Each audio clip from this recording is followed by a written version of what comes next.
Today we're cracking open a really specific bit of ancient text. We're looking at excerpts from Leviticus chapter 12. The purification rituals described for women after childbirth in that tradition. Exactly. And our mission today is really just to unpack what these verses actually say about that process. What steps did a woman go through? Because, right away you'll see some, let's say, surprising details. Things like different rules depending on whether she had a son or a daughter, and then what happens afterwards, the specific things required. We're really just diving into the text itself to understand its system. That's right. And it's a remarkably detailed set of instructions. It defines periods of time, very precisely, specific actions needed. What's really striking is that level of detail. It's not just a vague idea. It's laid out step by step for this post-childbirth period. Okay, so let's start right at the beginning then. According to these verses, what happens immediately after someone gives birth? Well, the text states pretty clearly that a woman who gives birth becomes ceremonially unclean. Now, it's important to understand what that means in context. Ceremonially unclean here doesn't mean like physically dirty or morally bad. It's more about being temporarily separated from, say, public worship or touching sacred things.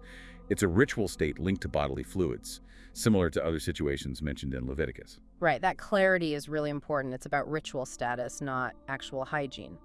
Okay, so how long does this initial state last, this uncleanness? Okay, so if she has a son, the text says she's unclean for 7 days.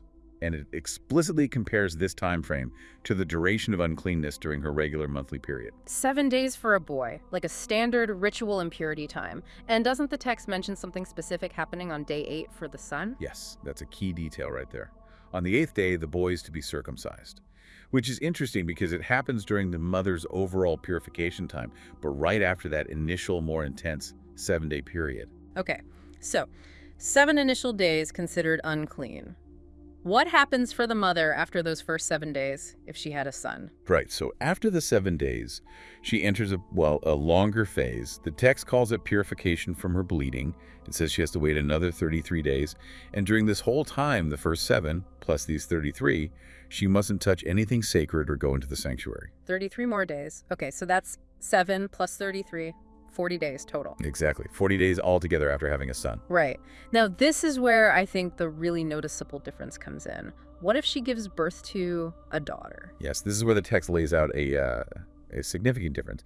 If she has a daughter, that initial period of being unclean is doubled. The text says 2 weeks or 14 days. And it again refers back saying as during her period, but essentially doubled. Wow, okay. Yeah. Double the initial time. 14 days for a daughter, 7 for a son. And what about the next part, the purification waiting time? Is that also different? It is, yes. It's also doubled. So after those first 14 days, she has to wait 66 more days to be purified from her bleeding. 66 days. Yeah. So if you add that up, it's 14 plus 66. That's 80 days total.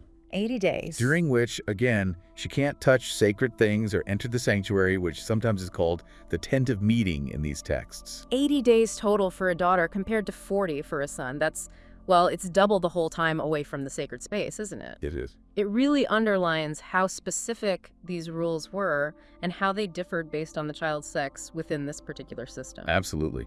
The text couldn't be much clearer on that distinction. Double the time for both phases, initial uncleanness and the longer purification wait if a daughter is born. It's probably one of the most discussed parts of this chapter. So what does this whole process lead up to? What happens after these time periods are done, the 40 days or the 80 days?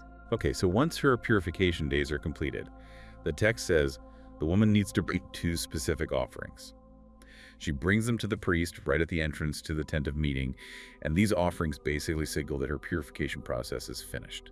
2 offerings, and what are they according to the text? She needs to bring a year-old lamb for what's called a burnt offering, and then either a young pigeon or a dove for a sin offering.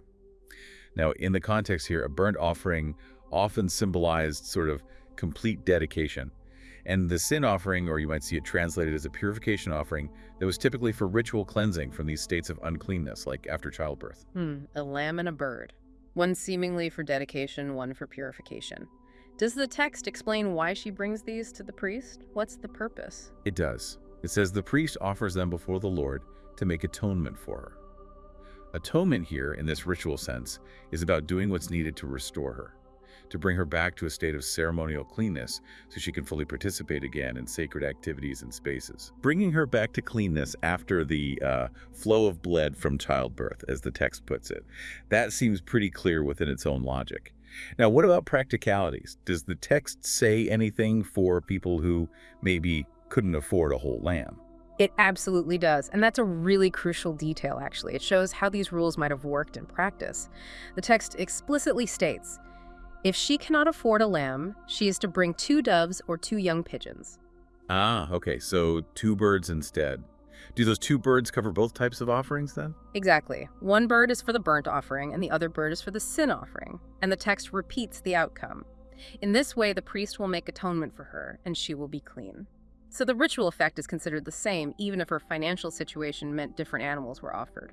That flexibility based on means, that feels like a significant point within this ancient legal stuff.